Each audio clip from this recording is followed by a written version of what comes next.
E aí, galera, hoje a gente vai falar sobre a diferença entre lucro e caixa. Muitas empresas acham que porque tem lucro que vai estar garantido a graninha lá no caixa. E não é bem assim, e hoje a gente vai entender direitinho por quê. Antes de a gente seguir, eu queria pedir para vocês, por favor, se inscreverem no canal, dar aquele like, que isso aí vai ajudar bastante a gente aí a produzir os conteúdos para vocês, tá legal? Então, bora para mais uma planilha, né? Então, galera, seguindo aqui, ó, a gente tem aquela nossa básica DRE, né? Então, eu preparei aqui uma DRE, começando aqui com uma venda de 100 mil reais. E aí a gente tem aqui deduções das vendas, né? De 10%, que dá 10 mil reais, o que traz para a gente aí uma receita líquida de 90 mil. A gente descontou aqui os custos dos produtos vendidos, considerei aqui 55% do valor de venda, o que dá 55 mil reais, e aí sobra para a gente ainda 35 mil reais para arcar com o resto das despesas aí, né? E aí a gente tem despesas administrativas em 10 mil, despesas comerciais em 5 mil, depreciação de 2 mil, e sobra aí, antes do resultado financeiro, 18 mil reais. Aí tivemos aí uns ganhos financeiros de 500 reais, pode ter sido com descontos obtidos, pode ter sido com receita de aplicação financeira, etc. E a gente teve despesas financeiras de 800 reais, que na verdade dá aí uma despesa, né, financeira líquida de 300 reais. Então, antes de calcular o imposto de renda e a contribuição social, a gente terminou ali com 17.700 reais. Nesse exemplo aqui, eu considerei, tá? Não vamos entrar no mérito aqui novamente de cálculo de imposto de renda, contribuição social e tal, mas eu peguei aqui 9% sobre os 17.700 de lucro para considerar de cálculo de contribuição social, e 15% de imposto de renda, tá legal? E aí, no final de lucro líquido, a gente tem 13.452 reais, beleza? E aí, o que que acontece? Tem gente que acha, pô, isso aqui que eu tive de lucro é o que está entrando lá no meu caixa. E não é bem assim, a gente vai entender um pouquinho melhor agora por que que isso não acontece, tá? Antes disso aqui, um pouquinho para baixo, eu fiz um quadrinho bem simples, com o que a empresa teria de ativo, tá? E aí você vê aqui que a DRE terminou em 13.452, mas no caixa da empresa tem 15.452, né? E eu já vou explicar para vocês por que que isso aconteceu. Então, a gente teria também um estoque no final desse mês aqui, que a gente estaria olhando, teria um estoque de 30 mil reais, imóvel teria 250 mil reais, aí tem veículos de 50 mil reais e tem uma depreciação já acumulada, né? Acumulou aí ao longo dos anos 20 mil reais de depreciação. Então, na verdade, se você for ver, o ativo imobilizado, ao invés de 300 mil, ele tem 280 líquido, porque já está descontando essa depreciação acumulada. A depreciação acumulada ela é uma conta redutora ali do ativo, né? Então, aqui são contas de natureza devedora e a depreciação é de natureza credora. E é justamente por causa dessa depreciação, pessoal, que o caixa ele fica maior do que terminou aqui com o lucro. Se vocês forem ver aqui na minha fórmula, eu estou somando exatamente, ó, eu pego o lucro e somo exatamente, aqui no caso eu estou subtraindo porque o sinal está negativo, tá?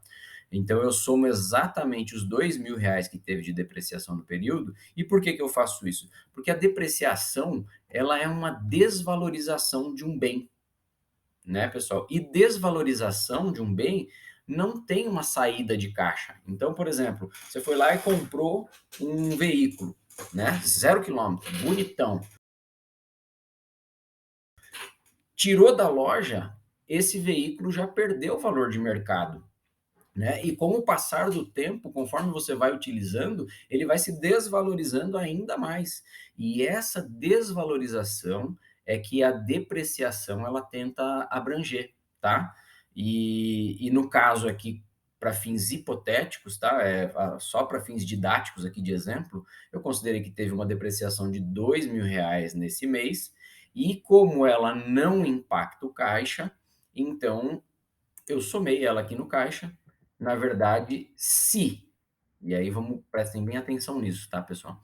Se todas as minhas vendas e todos os meus gastos tivessem acontecido, o recebimento exatamente nesse mês que eu estou olhando, eu teria terminado o mês com R$ 15.452 no caixa, tá? Que seria os 13 mil de lucro, mais os 2.000 de depreciação, que é um dinheiro que não sai do meu caixa.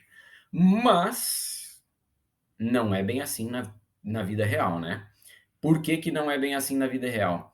Porque existem, parcelamentos, né. Então, eu posso vender esses R$ 100.000 aqui para o meu cliente, mas não necessariamente eu vou vender à vista, né. Aliás, é muito difícil vender à vista.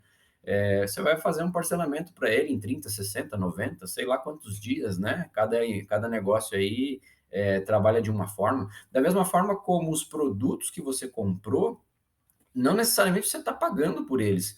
Eles podem ter vindo do estoque e você já pagou por eles, ou você comprou eles exatamente para poder oferecer essa venda, mas você também pagou parcelado em 30, 60, 90, 120 dias. Então, enfim, podem acontecer diversas condições de pagamento neste mês que vão afetar exatamente esse fluxo de caixa, né? Essa entrada e essa saída de recursos, entendeu? Então, eu montei aqui, logo abaixo, um modelo bem simplesinho de fluxo de caixa, tá? Então, separei aqui as entradas, baseados nessa DR aqui de cima, tá legal?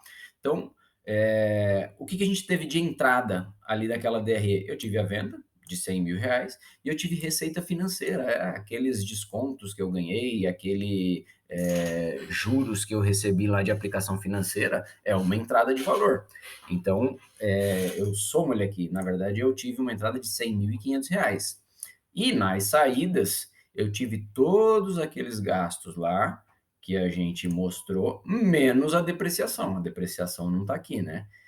E aí vocês veem que no final que deu exatamente os 15.452 que estaria aqui no meu ativo na linha de caixa e bancos, tá legal? E agora vamos a algumas hipóteses, né? Que eu já tinha deixado preparado aqui. E aí vamos seguir aqui no fluxo de caixa, tá legal? Então vamos supor que esta venda de 100 mil, ela na verdade foi feita para ser recebida em 60 dias. Então no mês um eu teria 50 mil, e no mês 2 eu receberia mais 50 mil. No mês 3 eu já não recebo nada. E a receita financeira, se ela aconteceu no mês, então eu recebo ela dentro do próprio mês. Então os R$ 500 estão aqui dentro do próprio mês. No mês 2 eu não recebo mais nada, no mês 3 eu não recebo mais nada. E aqui, pessoal, eu estou trazendo uma nova figura que também impacta e é muito comum aí no dia a dia das empresas e também impacta o caixa da empresa, que são empréstimos. Nesse caso aqui, um empréstimo de capital de giro. Aqueles empréstimos que a empresa contrata justamente para poder girar o negócio ali de uma forma mais rápida. E nesse caso aqui, no mês 3, você vê que a gente não teve venda nenhuma, receita financeira nenhuma, e aí como que a empresa paga os gastos que ela vai ter no mês? Ela tem despesas fixas, né, galera? Então, neste mês, ela precisou recorrer a um empréstimo de 100 mil, e ele é uma entrada de caixa, tá legal? E aí, se a gente for aqui verificar se a gente for aqui verificar a parte das saídas, eu estou considerando o seguinte, tá, pessoal? Então, eu tive deduções de vendas que são 10% do meu valor de venda. Só que o que que acontece? Quando eu vou pagar um imposto sobre venda, eu não pago no mês que eu estou vendendo, porque normalmente o vencimento desses impostos ele acontece no mês subsequente à venda. Então, no mês um, eu não teria nada de imposto para pagar. entendeu? E se a empresa estiver fazendo recolhimento dos seus impostos por regime de caixa, o que que regime de caixa?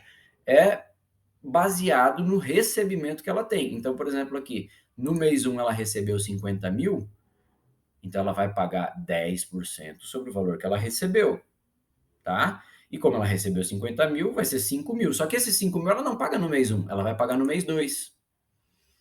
E depois no mês 3 ela paga mais 5.000 baseado nos 50.000 que ela recebeu lá no mês 2. Entenderam? Então, esse seria o imposto baseado no regime de caixa. Existe uma outra forma de contabilização dentro das empresas, que na verdade é a forma com que o Comitê de Pronunciamentos Contábeis diz que a contabilidade deve funcionar, que é o regime de competência. E o regime de competência, qual que é a diferença do regime de caixa? Eu registro a operação independente do recebimento. Esse é o regime de competência. Eu registro quando o fato ocorreu. Então, baseado no regime de competência, lá na DRE, eu tenho os 100.000. Eu tenho que registrar os 100.000. Por quê? Eu vendi 100.000, eu emiti uma nota ou 10 notas, sei lá, que totalizaram esses 100.000. Então, eu tenho que registrar o total das minhas vendas. Só que o regime de competência, ele não tem nada a ver com o regime de caixa. Então, independente de eu ter vendido os 100.000, não quer dizer que eu tenha recebido os 100.000. Isso se comprova aqui no mês um e no mês 2, onde efetivamente há o recebimento destas vendas, entenderam? Então, baseado no regime de caixa, normalmente as empresas fazem isso, e é até uma forma justa, né? Tratam toda a contabilidade por regime de competência, e na hora de fazer a apuração dos seus impostos, acabam fazendo a apuração e recolhimento baseado no regime de caixa. E aí, pessoal, vocês sabem que o nosso país, ele é um país muito simples, né? Ele não é nada burocrático. Então, dependendo de modalidade tributária, regime de apuração, etc., existe uma infinidade de composições que a gente pode fazer aqui.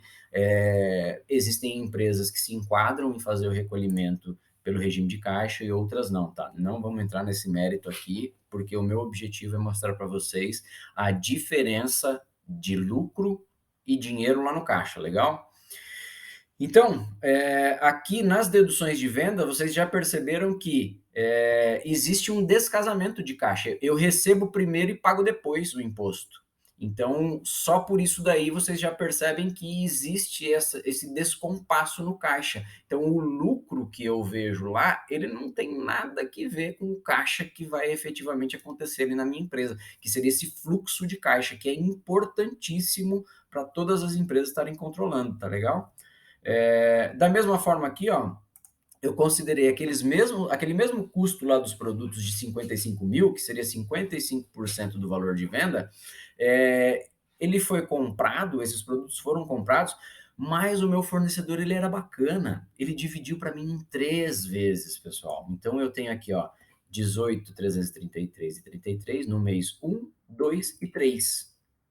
E aí já entra uma questão aqui onde você entra no ciclo de compras e no ciclo de recebimentos que você tem dentro da empresa. Vocês percebem que o ciclo de recebimento, o prazo médio de recebimento dessa empresa aqui, do exemplo, ela é de 2 meses. E o prazo de pagamento de fornecedores é de 3 meses. Esse tipo de prática é muito saudável, tá, pessoal, para o caixa da empresa, porque a empresa ela recebe antes de desembolsar a totalidade dos produtos. E isso tem um impacto muito legal e positivo no caixa, que a gente vai ver logo mais ali abaixo no saldo, tá bom?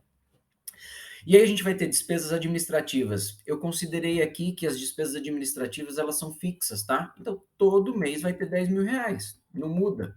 Isso aqui é gasto com aluguel, gasto com material de escritório, enfim, todos esses gastos que seriam fixos eu não considerei nem alteração de valor.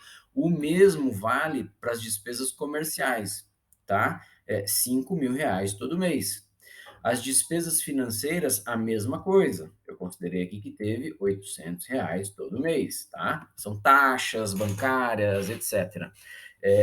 O imposto de renda e a contribuição social, eu estou considerando aqui que ele aconteceu somente no mês 2, tá? E, na verdade, eu estou até com um erro aqui na fórmula. Isso aqui é igual a isso aqui. Porque o meu imposto, eu calculei ele aqui no mês 1, né? Seria este cálculo aqui sobre os 17.700, tá? Só que é aquele mesmo negócio, né? Eu vou somente contabilizar ele no mês subsequente. Eu vou pagar ele no mês subsequente ao da apuração do resultado. E neste caso aqui, eu não estou falando de regime de caixa, tá, pessoal?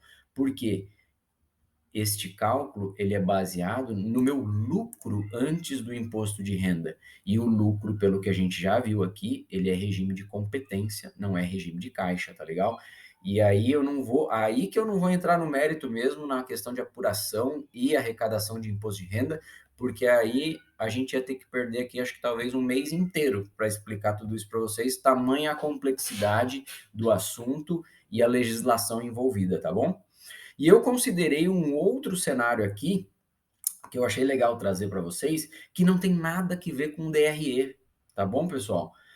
Que seria a compra de um veículo. Então, aqui no terceiro mês, ocorreu uma compra de veículo de 50 mil reais, né? Então, a empresa pegou um empréstimo de 100 mil reais e desses 150 ela gastou com um veículo. E esse veículo, pessoal, ele não é registrado na DRE.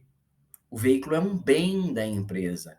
E os bens que a empresa adquire, eles são registrados no ativo, que é um outro demonstrativo, né? Então a gente tem o balanço patrimonial, que é o ativo e o passivo, e a gente tem a demonstração de resultado do exercício, que é onde vem as receitas, custos e despesas. Então, o veículo, ele vem pro balanço patrimonial, especificamente pro ativo.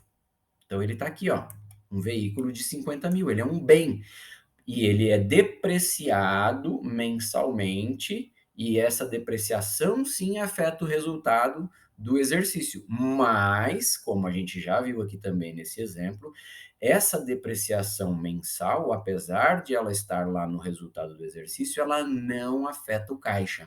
Então, esse aqui é um caso onde a gente tem um gasto que afeta diretamente o caixa, saiu 50 mil do caixa, mas ele não afeta a DRE. E esse também é mais um motivo do porquê que o caixa e o lucro, eles não têm correlação. Vocês estão entendendo? Então eu tenho gastos que acontecem na DRE e que não afetam o caixa, como é o caso da depreciação, por exemplo. Eu tenho entradas de recursos que afetam o caixa, mas não afetam a DRE. E aí vocês podem me perguntar, tá, mas e o pagamento que vai ser feito desse empréstimo? Primeiro, quando eu faço a captação desse recurso, esses 100 mil aqui, apesar de entrar esse dinheiro no caixa no mês da contratação, eu estou contratando, na verdade, uma dívida futura, né, pessoal? Então, dívidas na contabilidade, elas vão lá para o balanço patrimonial e aí elas vão por mãozinho gêmeo do ativo, que é o passivo, que fica aqui do lado. Eu não coloquei aqui porque eu não achei necessário, mas aqui do lado teria o passivo, e no passivo é que é controlado esse saldo que a gente tem a pagar de empréstimos, inclusive com os juros, que aqui não estão computados, mas as parcelas com certeza teriam juros, e os juros também, os juros sim afetam aqui a demonstração do resultado do exercício nessa parte das despesas financeiras, tá legal? Então, a gente tem essa situação de entrada de recurso que afeta o caixa e não afeta ali a DRE, e da mesma forma a gente tem saídas de recurso que afetam também o caixa e não afeta a DRE. Então, a gente tem tem três situações aqui que explicam o porquê do lucro não bater com o caixa. O primeiro gastos que não afetam o caixa, que estão na DRE, gastos que afetam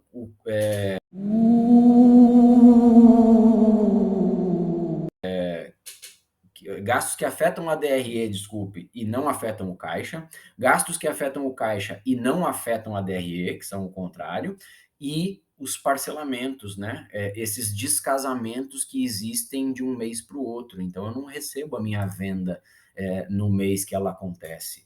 Óbvio que isso pode acontecer, tá? Mas normalmente não é assim que a banda toca. Então, e da mesma forma como eu tenho gastos que eu não desembolso aquele dinheiro naquele momento. Às vezes os gastos são parcelados. E é por isso, pessoal, que nunca vai bater lucro com o fluxo de caixa, com o saldo do caixa. E aí vocês percebam aqui, ó, que nesse primeiro exemplo ali, considerando como se tivesse pago e recebido tudo dentro do mês, o saldo seria de R$ 15.452 no caixa. Estamos partindo de um caixa com valor zero, tá legal? E se eu considerar todas essas simulações de parcelamento, o imposto foi calculado no mês, mas eu pago no outro, como eu mostrei aqui para vocês, aí a gente começa a ter saldos diferentes. Então, no primeiro mês, eu tive R$ 50.500 de entrada no caixa, mas saiu R$ 34.133. Então, o meu saldo ele foi de R$ 16.366,67. Ele não foi de 15.452. E aí eu vou lá para o outro mês, para o mês 2, eu tive mais 50 mil de entrada, e aí eu tive 43.381,33 de saída.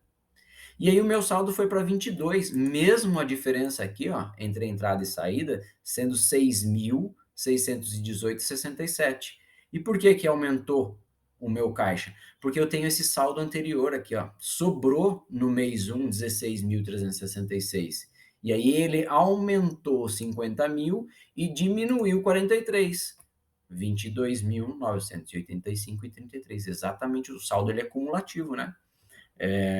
E aí no mês 3 acontece a mesma coisa, só que eu não tive venda. A entrada de recurso nesse caso aqui foi por meio de empréstimo. Então entrou R$ 100.000 no caixa e saiu 89.133, porque eu tive uma compra de veículo também, né?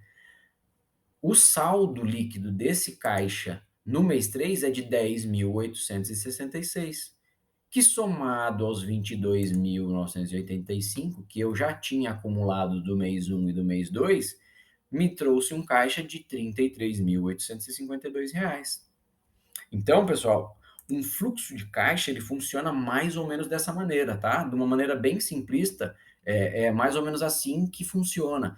E eu trouxe para vocês as 3 características que vão demonstrar por que, que o lucro e o caixa não são iguais. E isso acontece todo santo dia numa empresa, em qualquer empresa, tá? Seja na padaria do seu Zé, até numa Volkswagen, numa GM, numa Amazon, em grandes empresas aí, mundo afora, tá bom, pessoal? Essa é uma forma simplificada de se ver. É óbvio que no dia a dia das empresas o nível de detalhe é um pouco maior, mas a minha ideia aqui é trazer o conceito para que vocês consigam aplicar isso no dia a dia de vocês. E se vocês seguirem isso daqui, fica muito mais fácil de vocês montarem um fluxo de caixa aí na empresa de vocês, tá legal? E aí vamos supor aqui, ó, para a gente finalizar esse exemplo, que eu não fiz esse empréstimo aqui. Então eu não tive nada de entrada no mês 3, porque eu não vendi, né? Olha o que, que acontecia com o saldo do caixa lá no final, pessoal. Ele ficava negativo. Por quê? Os 22 mil que eu tinha de saldo não conseguiam fazer frente a todos os gastos que tiveram. Entenderam? Mesmo que eu não tivesse comprado esse veículo. Por quê? A gente tem despesas fixas. Eu tenho os compromissos que eu assumi com os meus fornecedores, né? Então, é por isso que se justificou, e essa é uma forma que vocês têm de analisar, quando vocês fazem uma projeção, é muito saudável, tá, pessoal? Fazer uma projeção de fluxo de caixa. Vocês já sabem mais ou menos o quanto que vocês têm de gastos fixos, né? E vocês conseguem projetar, baseado no quanto vocês estão estimando de venda, vocês conseguem fazer essas projeções de quanto que vai ter mais ou menos de imposto, de quanto que vai ter de custo de produto, que você vai ter que comprar, e etc. E essas projeções elas são saudáveis justamente para poder antecipar esse tipo de coisa. Puxa vida, aqui ó, com essa projeção, eu já percebi que no mês 3 eu vou precisar de um empréstimo. Então, ó, se eu vou fechar o mês com um saldo 16 mil negativo, eu preciso aqui de pelo menos uns 20 mil de empréstimo de capital de giro para que eu não fique com o caixa negativo. Tá legal, pessoal? Era isso que eu queria trazer para vocês. Espero que esse conteúdo aí tenha sido de grande valia e de valor para vocês. E eu vou pedir novamente para vocês, pessoal, para quem ainda não fez, se inscreve no canal e curte aí o conteúdo. Se quiserem me deixar algum comentário também, pode deixar o comentário que eu vou responder. E me segue também lá no Instagram, @VitorCamina, que lá eu também posto os conteúdos não de uma forma tão aprofundada, mas trago algumas pílulas, né, a respeito. Esse tema, inclusive, tá lá, tem um post lá a respeito desse tema, mas de uma forma um pouco mais resumida, e aqui eu vou trazer o assunto de uma forma um pouco mais aprofundada, com uma ótica mais ampla, para que vocês consigam, quem tem um pouco mais de dificuldade de enxergar o que está lá, ou até mesmo porque eu escrevi de uma forma que o post não deu para explicar legal. Então aqui a ideia é trazer vídeos onde eu possa desmistificar melhor cada assunto, tá legal, pessoal? Obrigado mais uma vez aí pela atenção e vamos para a próxima.